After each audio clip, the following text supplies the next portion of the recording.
வந்து நிற்கிறோம். அலங்கார வாசலாலே பிரவேசிக்க வந்து நிற்கிறோம். தெய்வ வீட்டின் நன்மையாலே நிரம்பிட வந்து நிற்கிறோம்.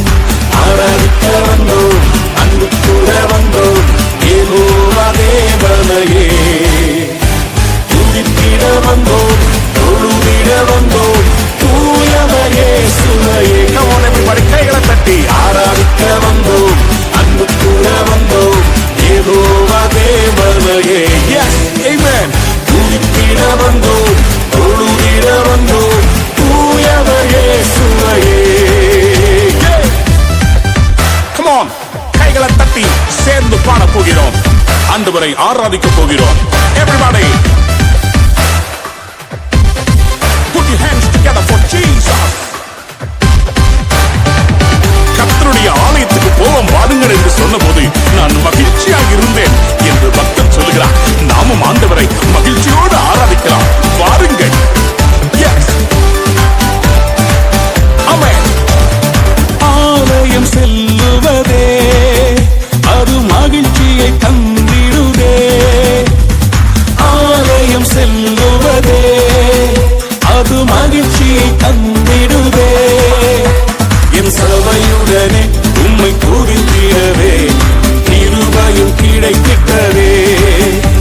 என் சபையுடனே உம்மை துதித்திடவே கிருபையும் கிடைத்திட்டதே. Come on everybody, ஆராதிக்க வந்தோம், அன்பு கூட வந்தோம், யெகோவா தேவனையே துதித்திட வந்தோம், தொழுதிட வந்தோம், தூயவர் இயேசுவையே. கைகளை தட்டி சேர்த்து சொல்லுவோம், ஆராதிக்க வந்தோம், அன்பு கூட வந்தோம், யெகோவா தேவனையே துதித்திட வந்தோம், தொழுதிட வந்தோம், தூயவர் இயேசுவையே. Glorify you master. ரோமர் 12:1 சொல்கிறது, உங்களுடைய சரீரங்களை ஜீவ பலியாக பலிபீடத்தின் மேல் செலுத்துவதே புத்தியுள்ள ஆராதனை. ஆம், புத்தியுள்ள ஆராதனையை செய்ய நாம் ஆயத்தப்படுவோமா?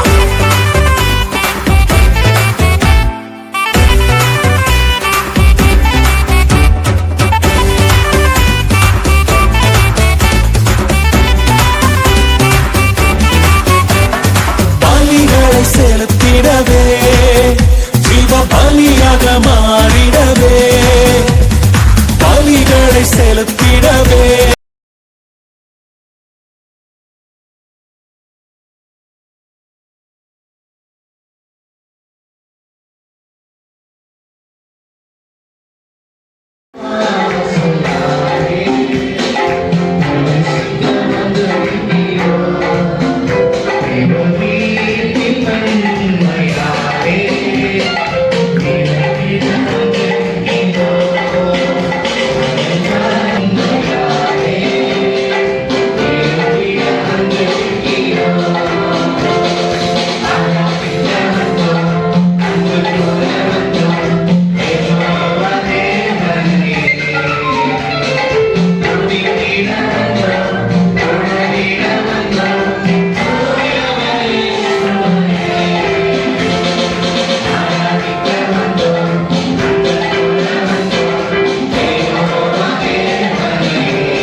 நிக்குது, ஜேசிபி வந்து நிக்குது, பின்னாடி வந்து நின்றாரு.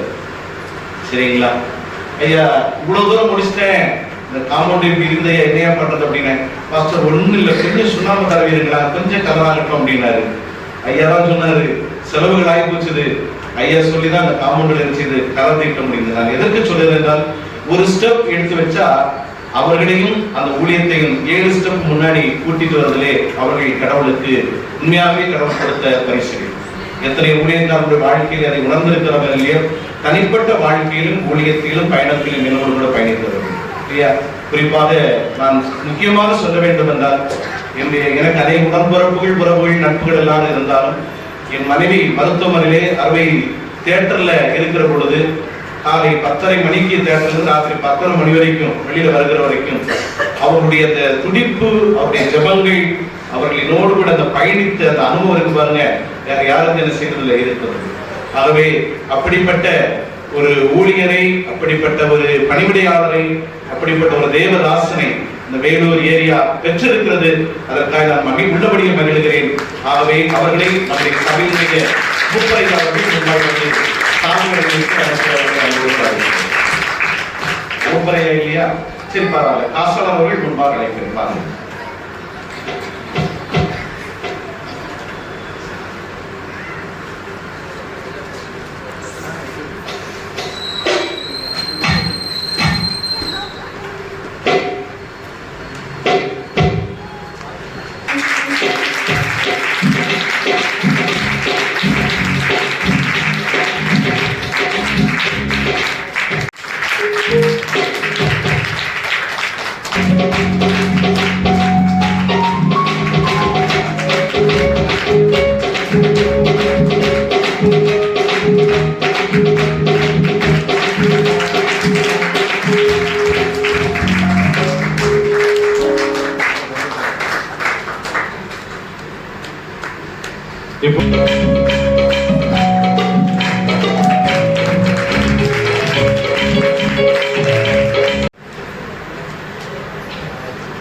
அதோடு கூட இந்த நாளிலும்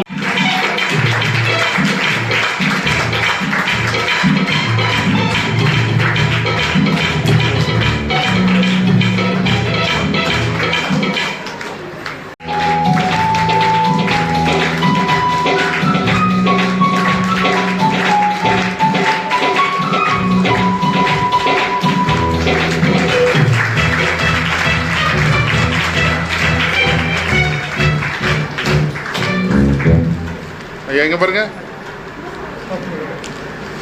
ஓகே, ரைட்.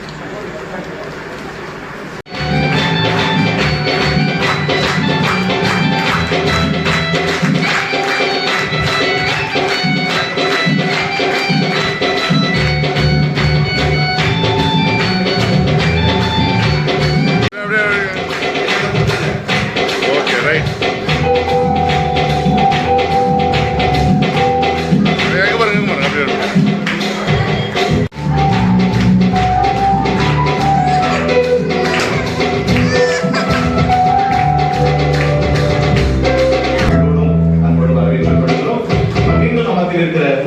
அவர்களை கனப்படுத்துவார்.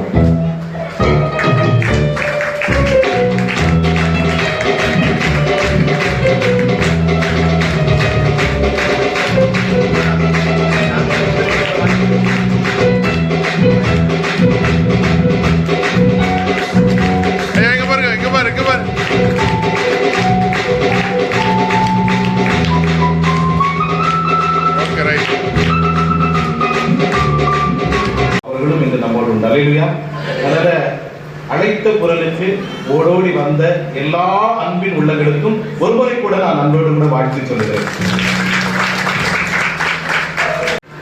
இன்னைக்கு நீங்க எல்லாமே எங்க விஐபி மாதிரி, சரிங்களா?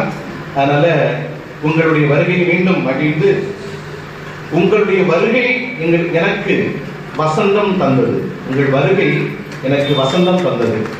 ஆனால் உங்களுடைய புறப்பாடு என் வாழ்வில் புன்னகை வரும்படியாய் நாம் நடந்து கொள்ள அன்போடு கேட்கிறேன். என் தமிழ் புரிந்தால் சரி. உங்களுடைய வருகை எனக்கு எப்படி வசந்தம் தந்ததோ, உங்கள் அனைவருக்கும் அன்பின் விருந்து உண்டு. அந்த அன்பின் விருந்திலும் உங்களுடைய புறப்பாடு என் வாழ்வில் தொடர்ந்து புன்னகை தர அன்போடு நடந்து கொள்ள உங்களை அன்போடு கேட்டுக்கொள்கிறேன். சரியா? எல்லாவற்றிற்கும் மேலாக உண்மையாகவே நான் தேங்க்ஸ் சொல்ல டைம் இல்லை. எல்லாவற்றிற்கும் மேலாக ஒவ்வொருவருடைய உழைப்பும் இதில் இருக்கு. சரிங்களா? நீங்கள் இந்த திருச்சபை 36 ஆண்டுகளை கடந்து நடந்திருக்கிறது. நாங்கள் மைனாரிட்டியில் அப்ளை பண்ணியிருக்கிறோம், ப்ராசஸ் பண்ணுறேன்னு சொல்லியிருக்கிறாங்க. அதனால் நீங்கள் எதிர்பார்த்து நீங்கள் ஒருவேளை டைல்ஸ் போட்டிருப்பாங்க, பெருசாக கட்டி முடிச்சிருப்பாங்க அப்படின்னு நீங்கள் நினச்சிருப்பீங்க. ஆனால் சில அரசுடைய அனுமதிகளுக்காக போராடி கொண்டிருக்கிறோம். உங்களுடைய ஜெபங்களுக்காக நாங்கள் எதிர்பார்த்து கொண்டிருக்கிறோம்.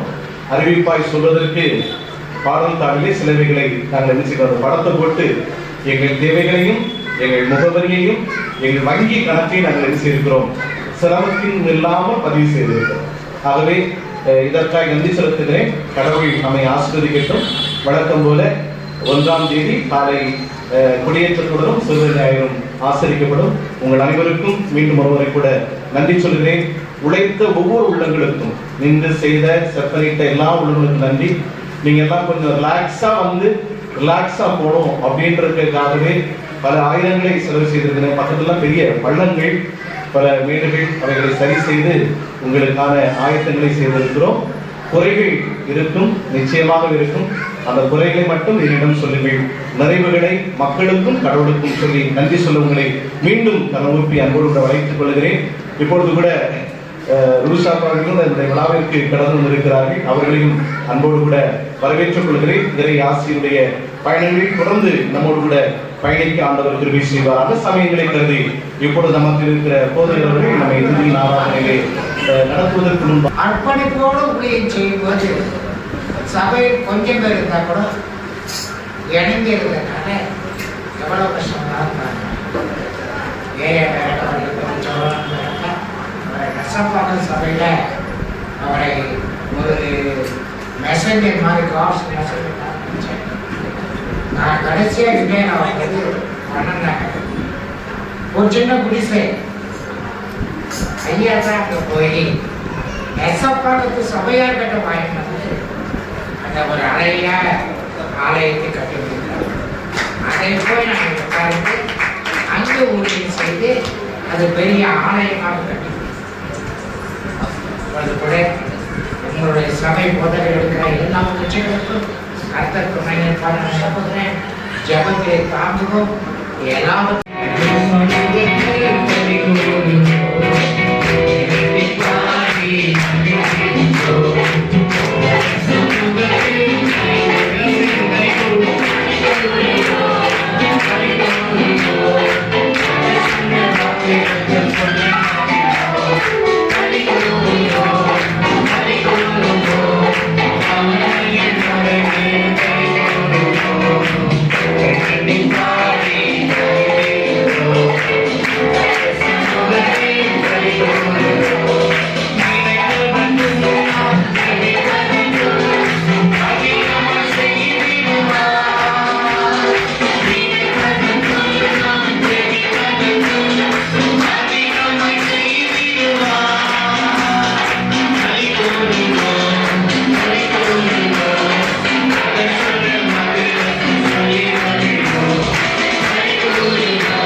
எல்லாவற்றுக்கும் வாயிலிருந்து இந்த ஆண்டவர் துதிக்கிறோம்.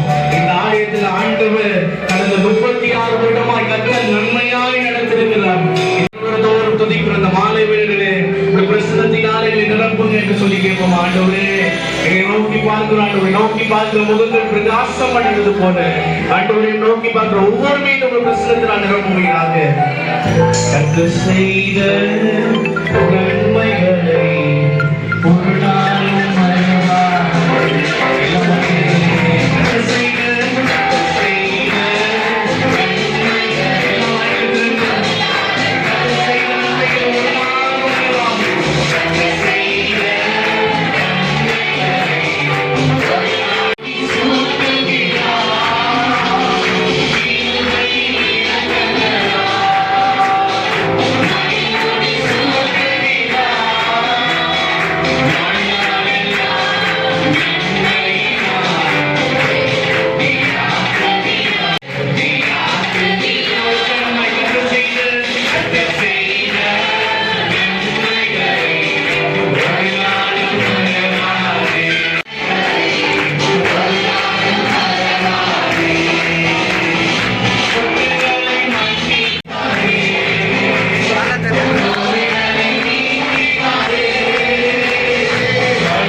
நன்றி செலுத்துவோம்.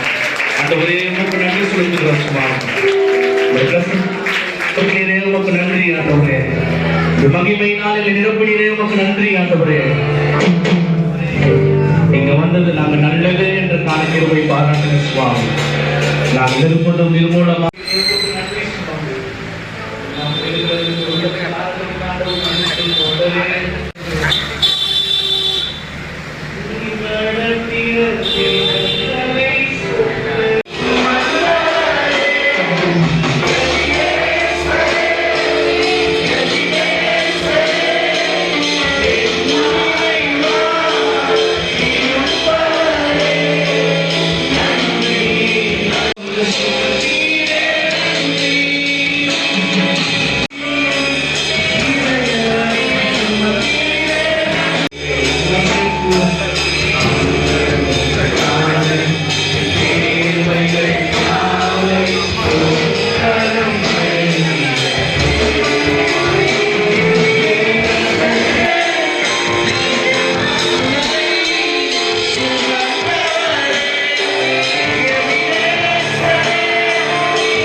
நிரப்புறதுக்காக நன்றி ஆண்டவரே. உங்களுடைய கிருபையினால் என்னை தாங்குகிறது ஆண்டவரே. நன்றி செலுத்துகிறோம் சுவாமி. இந்த கூட்டத்தை காட்டிலும் ஆண்டவரே வருகிற நாட்டில் கற்று இன்னும் அநேக கூட்டங்களை எழுப்புவதற்காக நன்றி சுவாமி. அநேக ஊழியர்களை மக்கள் பாவம் செய்தார்கள். பாவத்தின் நிமித்தமாக பல தண்டனைகளை ஒன்றன் பின் ஒன்றாய் அனுபவிக்கிறார்கள். அந்த நிலைகளிலே ஆண்டவரே உடைய சமூகத்திலே வந்து உடைய ஆலயத்திலே வந்து அவர்கள் பாவ மன்னிப்பை பாவத்தை அறிக்கையிட்டால் அவருடைய பாவத்தை மன்னித்து அவர்களுக்கு நீர் சேமத்தை தாரும், நன்மையை தாரும். தொடர்ச்சியாய் வருகிற நிலைகளிலே அவருடைய தேசத்திற்கு சேமத்தை தந்து மழையை தார். ஏன் ஆலயம்? ஆலயத்திலே ஆண்டவர் இருக்கிறார். அவருடைய கண்கள் நம்மை நோக்கி இருக்கிறது. மகிமையின் ஆண்டவரை காணக்கூடிய இடம் ஆலயம். இரண்டாவதாக ஏன் ஆலயம்? ஆலயத்திலே பாவ மன்னிப்பை பெற்றுக் கொள்ளுகிறோம். தேவ ஆலயத்திலே பாவ மன்னிப்பை நாம் பெற்றுக் கொள்ளுகிறோம். பாவ மன்னிப்பை பெற்றுக் கொள்ளுகிறோம். அன்பானவர்களே, நம்முடைய வாழ்க்கையிலே நாம் செய்த தவறுகள், நாம் செய்த குற்றங்கள், குறைகள் எல்லாவற்றையும் தேவ சமூகத்திலே வந்து நாம் முறையிடும் போது தேவாலயத்தில் இருக்கிற தேவன் நமக்கு நம்முடைய பாவங்களை மன்னிக்கிறதற்கு அவர் தயை பெருத்தவராய் இருக்கிறார். நம்முடைய பாவங்களை மன்னிப்பதற்கு அவர் தயை பெருத்தவராய் இருக்கிறார். பாவ மன்னிப்பை அளிக்கின்ற இடம்தான் தேவாலயம். பாவ மன்னிப்பை அளிக்கின்ற இடம்தான் தேவாலயம். பலருடைய பாவங்கள் தேவ சமூகத்திலே வந்து முறையிடும் போது மன்னிக்கப்பட்டிருக்கிறார். தேவாலயத்திலே வந்து அவருடைய சமூகத்தை நோக்கி முறையிடும் போது அநேகருடைய பாவங்கள் மன்னிக்கப்பட்டிருக்கிறது. பல நேரங்களிலே உலக மக்கள் மனிதன் செய்த தவறுகளை, மனிதன் செய்த பாவங்களை மன்னிப்பதில்லை, நினைவில் வைத்துக் கொண்டே இருப்பார்கள். ஆனால் தேவன் மன்னிப்பதற்கு தயை பெருத்தவராய் இருக்கிறார். நாம் செய்த எப்பேற்பட்ட பாவமாயிருந்தாலும் தேவ சமூகத்திலே மனமிருந்தி ஆண்டவரே என்னுடைய தவறுகளை மன்னியும், என்னுடைய குறைகளை மன்னியும், என்னுடைய குற்றங்களை மன்னியும் என்று சொல்லி ஆண்டவருடைய சமூகத்திலே நாம் வேண்டுதல் செய்யும் போது ஆண்டவர் நம்முடைய குறைகளை மன்னித்து, குற்றங்களை மன்னித்து அவருடைய பார்வையிலே நம்மை அவருடைய பிள்ளைகளாய் ஏற்றுக்கொள்வதற்கு அவர் தயை பெருத்தவராய் இருக்கிறார். தேவ சமூகத்திலே நாம் வந்து முறையிடும் போது நமக்கு பாவ மன்னிப்பை தேவாலயத்திலிருந்து ஆண்டவர் நமக்கு தருகிறார். தேவாலயத்திலிருந்து ஆண்டவர் நமக்கு தருகிறார். சென்னை பகுதியிலே ஒரு குறிப்பிட்ட இடத்திலே ஊழியத்தை செய்து கொண்டிருந்த அந்த காலகட்டங்களிலே ஊழியத்திற்காய் அந்த கிராமத்திற்கு செல்கின்ற நிலைகளிலே கொஞ்ச தூரம் காட்டு பகுதியிலே நாங்கள் நடந்து செல்ல வேண்டும். அப்படி நடந்து செல்கின்ற அந்த சூழலிலே அந்த காட்டுப்பகுதிகளிலே நாங்கள் சென்றதை கவனித்து ஒரு மனிதன் வந்து எங்களிடத்திலே கொஞ்ச நேரம் அமர வைத்து அந்த காட்டிலே பேசிக் கொண்டிருந்தார். ஒன்று ரெண்டு பேர் அந்த ஊர் மக்கள் அதை கவனித்து சென்றார்கள். யாரும் எங்களிடத்தில் எங்களை அறிந்தவர்கள், எங்களை தெரிந்தவர்கள், எந்த இடத்திலே நாங்கள் சென்று தங்குகிறோமோ ஊழியம் செய்கிறோமோ அவர்கள் எங்களை பார்த்தும் பாராமல் கடந்து சென்று விட்டார்கள். அந்த மனிதத்திலே பேசி முடித்த பின்பு நாங்கள் ஊருக்குள்ளே செல்கிறோம். அவர்கள் எங்களை பார்த்து கேட்டார்கள், ஏன் அவங்க கிட்ட பேசிருந்தீங்க அப்படி. அப்போதுதான் அந்த மனிதனை குறித்து சொல்லுகிறார்கள். அந்த மனிதன் உள்ளே இருக்கிற காட்டுல சாராயம் காய்ச்சி கொண்டிருக்கிறார். அவரை போலீஸ் தேடுகிறது. அவர் போலீஸ் தேடும் போதெல்லாம் எப்படியாயிலும் காட்டுக்குள்ளே ஓடி ஒளித்துக் கொள்வார். அவரை ஊர் மக்களாகிய நாங்களே அவரை என்ன செய்வதில்லை, மதிப்பதில்லை, கண்டுகொள்வதில்லை.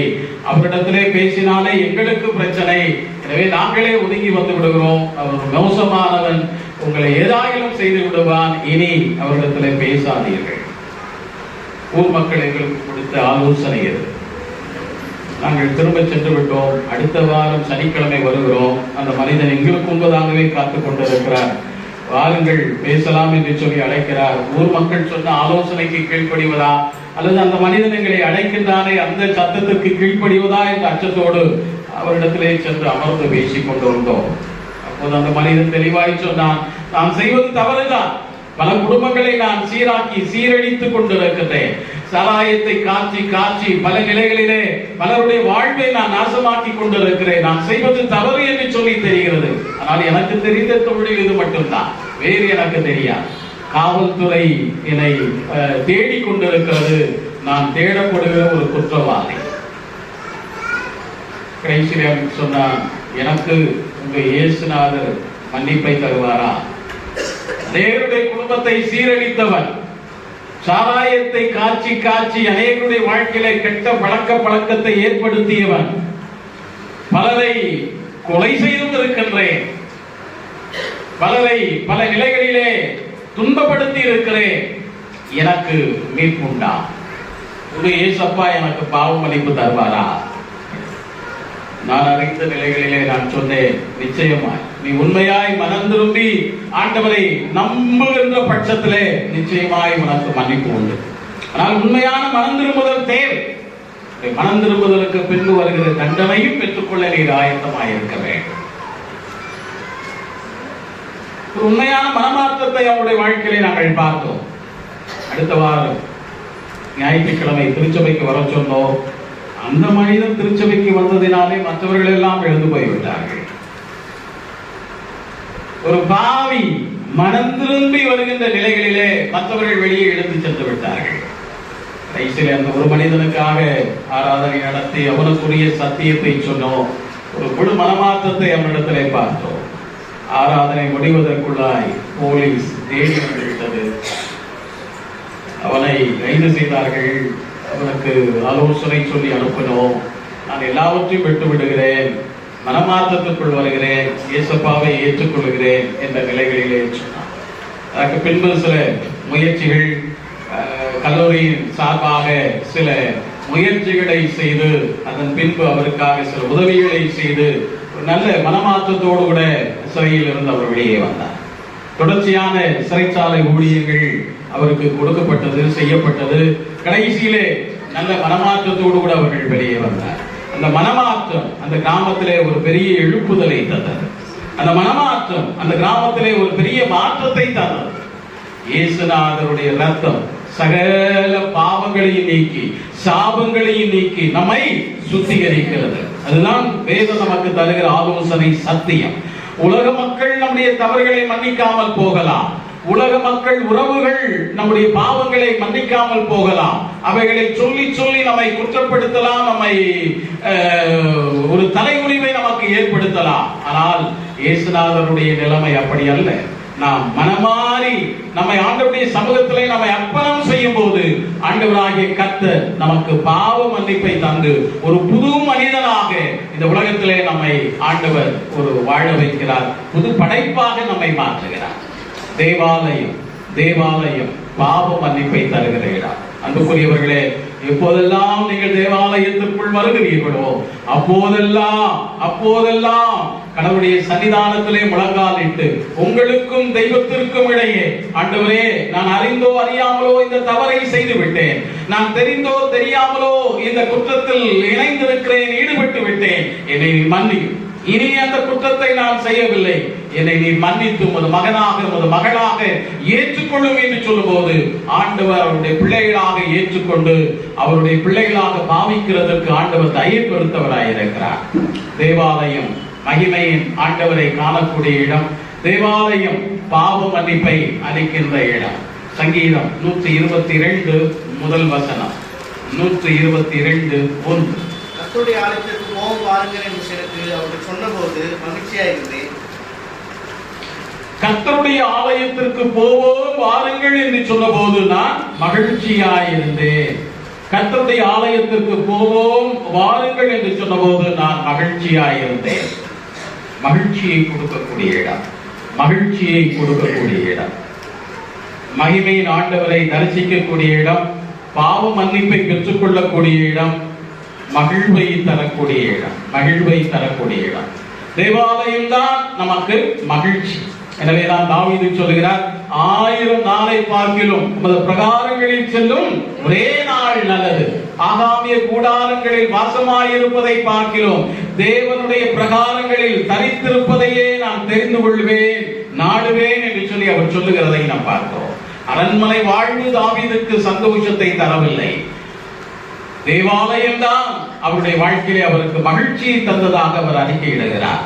தேவாலயம் மகிழ்ச்சியை தரக்கூடிய இடம். தேவாலயம் மகிழ்ச்சியை தரக்கூடிய இடம். அன்பானவர்களே, எனவே தேவாலயத்தின் ஆராதனைகளை நம்முடைய வாழ்க்கையிலே ஒருபோதும் நாம் தவறவிடக்கூடாது. ஒருபோதும் நாம் தவறவிடக்கூடாது. ஒருபோதும் நாம் தவறவிடக்கூடாது. தேவாலயத்திலே ஏறெடுக்கப்படுகிற ஆராதனைகள் நம்முடைய வாழ்க்கையிலே மகிழ்ச்சியை கொடுக்கிறது. அதை அனுபவித்தவர்களுக்கு தெரியும். அதை அனுபவித்தவர்களுக்கு தெரியும். ஞாயிற்றுக்கிழமை ஆராதனைனா ஆராதனையா கல்யாணமா என்ற நிலை வரும்போது எதுக்கு முதலிடம் தரணும்னா எதுக்கு தரணும்? பட்டுப்புடவை கட்டிட்டு பட்டு வேட்டி கட்டிட்டு கையில இருக்கிற நகையெல்லாம் போட்டுட்டு கல்யாணத்துக்கு போறதுக்கு தான் இன்னைக்கு பல நிலைகள்ல முக்கியத்துவம் இருக்கு. ஆராதனை அது பரவாயில்ல, ஆராதனை பரவாயில்ல. அன்பானவர்களே, எனக்கு நினைவு தெரிந்த நாட்களில் இருந்து, எனக்கு 58 வயசாகுது, எனக்கு நினைவு தெரிந்த நாட்களில் இருந்து இது நாள் வரையில ஆராதனையை தவறவிட்டதில்லை. ஆராதனையை தவறவிட்டதில்லை. ஆராதனையை தவறவிட்டதில்லை. சின்ன வயதிலிருந்தே அந்த நிலைகளிலே எங்களை ஆளாக்கினார்கள். ஆராதனை முக்கியம். ஆராதனை முக்கியம். உலக நிகழ்வுகளை விட தேவாலயத்தை நாம் தேடும்போது தேவன் அதன் வழியே நமக்கு மகிழ்ச்சியை கொடுக்கிறார். அதன் வழியே ஆண்டவர் நமக்கு மகிழ்ச்சியை கொடுக்கிறார். எந்த நிலைகளிலும் எந்த சூழ்நிலைகளிலும் உலக நிகழ்ச்சிகளுக்கு முக்கியத்துவம் கொடுத்து அங்கே சென்று விடுவதில்லை. ஞாயிற்றுக்கிழமை கால நிகழ்ச்சியா சனிக்கிழமையே போய் பார்த்துட்டு வந்துடலாம், அல்லது ஆராதனை முடிச்ச பிறகு போகலாம். ஆராதனைக்கு முன்பதாக எந்த விதமான நிகழ்வையும் வைத்துக் கொள்ளக் கூடாது என்ற அந்த நிலையிலே நாங்கள் ஆளாக்கப்பட்டோம். அந்த நிலையிலே நாங்கள் வளர்க்கப்பட்டோம். எந்த நிலைகளிலும் எனக்கு நினைவு தெரிந்து ஆராதனையை தவறவிட்டதில்லை. அதிலும் குறிப்பாக போதகனாய் மாறிய பின்பு 38 ஆண்டுகளிலே எந்த நிலைகளிலும் ஆராதனையை தவறவிட்டதில்லை. ஒருவேளை நான் நடத்துகிற ஆராதனையிலே கலந்து கொள்ள முடியாவிட்டாலும் வேறு ஆராதனைகளிலே கலந்து கொண்டு ஆண்டவருடைய திருநாமத்தை மகிமைப்படுத்தி இருக்கிறேன். எல்லாவற்றுக்கு மேலாக என்னுடைய தகப்பனாருக்கு 86 வயதாகிறது. நாங்கள் பார்த்த நிலைகளிலே அவர்களும் ஒருபோதும் ஒரு நாளும் ஆராதனையை தவறவிட்டதில்லை. இன்று வரை எத்தனை சுகவீனங்கள் இருந்தாலும், எத்தனை பலவீனங்கள் இருந்தாலும் ஆராதனையை அவர்கள் நின்று நடத்துவார்கள். 86 வயதிலும் நல்ல நினைவுகளோடு ஏறக்குறைய 3 மணி நேரம் நின்று கடவுளுடைய ஊழியத்தை அவர்கள் இன்று வரையிலே நிறைவேற்றி கொண்டிருக்கிறார்கள். எங்கிருந்து இந்த பலன் கிடைக்கிறது, எங்கிருந்து இந்த நன்மை கிடைக்கிறது, எங்கிருந்து இந்த வல்லமை கிடைக்கிறது என்று சொல்லி நாங்கள் பார்க்கிறோம் என்றால், தேவனுக்கு தருகிற முதன்மை, தேவனுக்கு தருகிற முக்கியத்துவம், தெய்வ ஊழியத்திற்கு தருகிற முதன்மை தன்மைதான் அந்த நிலைகளிலே ஆண்டவர் அவர்களை ஆசீர்வதித்து வைத்திருக்கிறார். அன்பானவர்களே, தேவாலயம் மகிழ்ச்சியை தருகின்ற இடம், தேவாலயம் மகிழ்ச்சியை தருகின்ற இடம். தகப்பனா சொல்லுவாங்க, காலையில எழுந்துக்கிறதுக்கு சில நேரத்துல கஷ்டமா தான் இருக்கு, ஆனா ஊழியத்தை செய்யணும்ன்ற ஆர்வம் வந்த பிறகு கஷ்டத்தின் மத்தியிலும் போய் ஆயத்தமாகி நிற்கும் போது அந்த 3 மணி நேரம் ஆண்டவர் பலத்தை தருகிறார், அந்த 3 மணி நேரம் ஆண்டவர் நினைவாற்றலை தருகிறார், அந்த 3 மணி நேரம் ஆண்டவர் பலத்தை தருகிறார். இதை அனுபவித்தவர்களுக்கு தான் தெரியும். அந்த அனுபவத்தை தான் உங்களுக்கு நான் சொல்லிக் கொண்டிருக்கிறேன். அன்பானவர்களே, தெய்வ பிரசன்னத்திற்கு, தெய்வாலயத்திற்கு நாம் முதலிடம் தரும்போது நிச்சயமாய் நம்முடைய வாழ்க்கையில அந்த மகிழ்ச்சி இருக்கும், மகிழ்ச்சி இருக்கும். இங்க இருக்கிற ஆயர்மார்களுக்கும் அதை தான் அனுபவமாக நான் சொல்லுகின்றேன். ஒரு அர்ப்பணிப்போடு கூட, ஈடுபாட்டோடு கூட, இது நமக்கு ஆண்டவர் நம்முடைய கரங்களிலே தந்திருக்கிற ஊழியம் என்று அந்த ஆசீர்வாதத்தோடு அந்த ஊழியத்தை நாம் நிறைவேற்றும் போது ஆண்டவர் நமக்கு ஒரு மகிழ்ச்சியை தருகிறார், அந்த ஊழியத்திலும் ஒரு ஆசீர்வாதத்தை தருகிறார். ஐயா அவர்கள் ஊழியம் செய்த வண்ணந்தாங்கள் இடத்துல அந்த அனுபவத்தை சொல்லி இன்னொரு குறிப்பை சொல்லி முடிக்கின்றேன். தேவாலயத்திலே வந்து விண்ணப்பத்தை வைத்து விட்ட பின்பு அவள் துக்கமுகமாய் இருக்கவில்லை. தேவாலயம் மன நிறைவை தருகின்ற இடம், தேவாலயம் மன நிறைவை தருகின்ற இடம், மன நிறைவை தருகின்ற இடம். மகிமையின் ஆண்டவரை காணக்கூடிய இடம் தேவாலயம், பாவ மன்னிப்பை அளிக்கின்ற இடம் தேவாலயம், மகிழ்ச்சியை கொடுக்கின்ற இடம் தேவாலயம், மன நிறைவை தருகின்ற இடம் தேவாலயம். அன்பானவர்களே, தேவாலயத்திலே நாம் வந்து ஜெபிக்கின்ற நிலைகளிலே நமக்கு ஒரு மன நிறைவு உண்டு, மன நிறைவு உண்டு. ஆண்டவர் என்னுடைய விண்ணப்பத்தை கேட்டார், ஆண்டவர் என்னுடைய சத்தத்தை கேட்டார், ஆண்டவர் என்னுடைய கூக்குரலை கேட்டார், ஆண்டவர் என்னுடைய மனக்குமுறலை கேட்டார். தேவாலயத்தில் வந்து நாம் ஜெபிக்கும் போது ஆண்டவர் நிச்சயம் நம்முடைய வாழ்க்கையின் மனக்குமுறல்களை மாற்றுகிறார், மன நிறைவை தருகிறார், மன நிறைவை தருகிறார், மன நிறைவை தருகிறார். அது சின்ன ஆலயமோ பெரிய ஆலயமோ, 4 பேரோ 5 பேரோ, தேவன் ஆலயத்தில் இருக்கிறார். அந்த நம்பிக்கையோடு கூட நாம் பணியாற்றும் போது, அந்த பயத்தோடு கூட நாம் பணியாற்றும் போது ஆண்டவர் நிச்சயம் அங்கே அற்புதங்களை அடையாளங்களை செய்கிறார், அற்புதங்களை அடையாளங்களை செய்கிறார். சின்ன ஆலயம் அல்ல, பெரிய ஆலயம் அல்ல, தேவாலயம், தேவாலயம். அந்த இடத்திலே தேவன் இருக்கிறார், அந்த இடத்திலே தேவன் இருக்கிறார், தேவன் இருக்கிறார். அந்த ஒரு நம்பிக்கை விசுவாசம் நமக்கு தேவை. மன நிறைவை காண்கின்ற இடமாக அது இருக்க வேண்டும். செய்தி நேரத்தில் அந்த மன நிறைவை நான் பார்க்கின்றேன். இடையிலே சின்ன பிள்ளைகளுடைய ஆட்டம் இல்லை, பெரியவர்களுடைய போக்குவரத்து இல்லை, எல்லாருடைய அந்த கான்சன்ட்ரேஷன் செய்தியின் மீது இருக்கிறதை காண்கின்றேன். ஒரு மன நிறைவு இருக்கிறது, மன நிறைவு இருக்கிறது. அதுபோல நம்முடைய வாழ்க்கையிலும் கூட தேவாலயத்துக்குள்ளே வந்து நாம் முறையிடும் போது, தேவாலயத்துக்குள்ளே வந்து நாம் நம்முடைய விண்ணப்பங்களை வைக்கும் போது அந்த மன நிறைவை நாம் காணப்படும், மன நிறைவை நாம் காணப்படும், மன நிறைவை நம்முடைய வாழ்க்கையிலே நாம் காணப்படும். அன்பானவர்களே, இந்த 36வது ஆண்டு விழாவிலே நாம் இங்கே பங்கெடுத்திருக்கிறோம். 36வது ஆண்டு விழா. ஒருவேளை பல்வேறு இடங்களிலிருந்து நாம் இங்கே வந்திருந்தாலும் இங்கே அந்த அமைதியை காண்கிறோம், தேவ மகிமையை நாம் உணர்கிறோம், தேவ பிரசன்னத்தை உணர்கிறோம். இதன் வழியே நன்மைகளை பெற்று பல்வேறு இடங்களுக்கு சென்றிருக்கிற கர்த்தருடைய பிள்ளைகளை எண்ணி அவர்களுக்காக நாம் நன்றி சொல்லுகிறோம். இந்த இடத்திலிருந்து வாழ்வு பெற்ற அநேக கர்த்தருடைய பிள்ளைகளுக்காக ஆண்டவருக்கு தோத்திரம் செலுத்துகிறோம். எனவே நம்முடைய வாழ்க்கையில நமக்கென்று தந்திருக்கிற தேவாலயங்களுக்குரிய முக்கியத்துவத்தை நாம் கண்ணியப்படுத்துவோம், கனப்படுத்துவோம். நம்முடைய பெயர் அல்ல, நம்முடைய பிரஸ்தாபம் அல்ல, நாம ஏதோ ஒரு இடத்துல நின்று நம்மளை தவிர யாரும் இங்க ஆதிக்கம் பண்ணக்கூடாது என்ற அந்த நிலைமைகள் அல்ல. தேவாலயம் ஓர வஞ்சனை பார்க்கின்ற ஒரு இடம் அல்ல. தேவாலயம் நான் நீ என்று பார்க்கின்ற இடம் அல்ல. தேவாலயம் எல்லாருக்கும் மன நிறைவை தருகின்ற ஒரு இடம். அடுத்தவர்களை அரவணைத்து, வருகின்றவர்களை அரவணைத்து, வருகிறவர்களுக்குரிய முக்கியத்துவத்தை கொடுத்து, வருகிறவர்களையும் நாம் அணைத்துக் கொண்டு எல்லா விதமான நிலைகளிலே அவர்களையும் கடவுளுடைய பிள்ளைகளாய் இணைத்துக் கொண்டு செல்லுகின்ற அந்த அனுபவம் நமக்கு இருக்க வேண்டும். இங்கே பலிபீட தண்டையிலே வந்து நற்கருணைக்காக நாம் முழங்கால் இடுகிறோம். எதை அது காட்டுகிறது? ஒரு சமத்துவத்தை அது காட்டுகிறது. சமத்துவத்தை காட்டுகிறது. சமத்துவத்தை காட்டுகிறது.